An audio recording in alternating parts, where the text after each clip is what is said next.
This is bride time. This isn't time to go back to the systems of the church. This isn't the time to bow to the denominational spirits of the Antichrist. This is the hour and the time to stand on the Word. And here's where we won't be able to fudge anymore. You won't be able to grab a hold of the coattail of somebody else's revelation and stand against the wiles of the devil. You'll have to be alone with God until He opens up the heaven and releases revelation to your life. And then when you hear revelation from the Spirit based on the absolute Word of God, that revelation becomes a part of your DNA.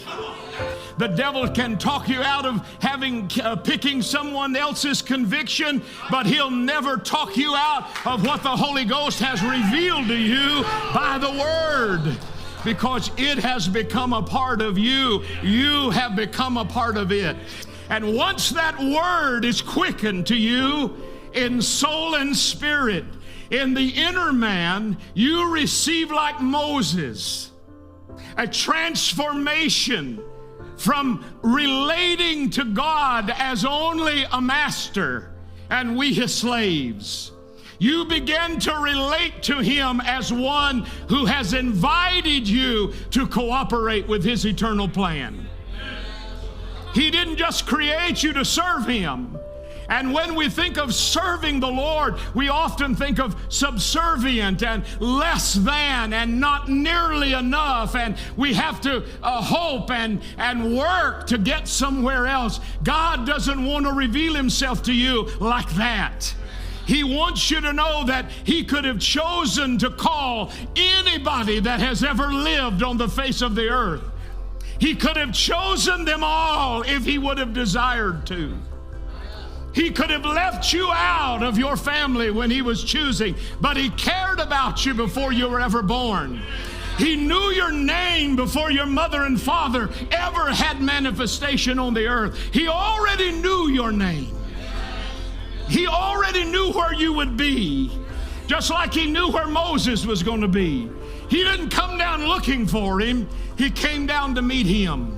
When you receive the revelation of the quickened Word for the hour, you receive the beginning of a transfiguration, the beginning of a transformation on the inside that works its way through to the outside.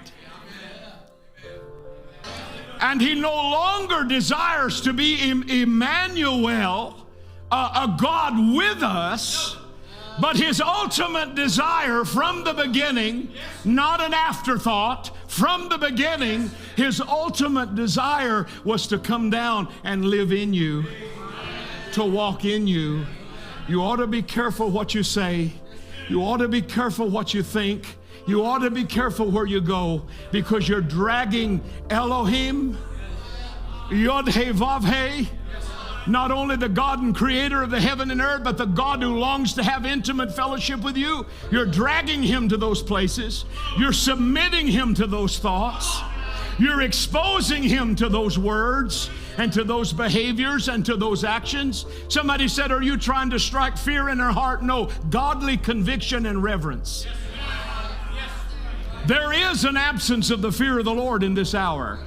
You can't wade through the slime and the swamp of this life and expect to be transformed into oneness with Christ. You're going to have to find the secret chamber. You're going to have to find the chuppah. You're going to have to find the bridal chamber. You're going to have to find the little room inside the tent in the tent. You're going to have to find that little chamber where you go in one way and you come out Mrs. Jesus Christ. And you operate in the authority of that name. And that name is so powerful that it transformed Moses. Hallelujah. And he's one of the only prophets in the Bible mentioned as being like unto Christ. Moses was a perfect type of the Christ to come. Now, how could he be that? He could only be that because of what he received in the revelation of the name and the presence of Almighty God. He said, I want to be to you the Yod-Heh-Vav-Heh. I want to be to you the Yahweh, the God who desires union and oneness and fellowship.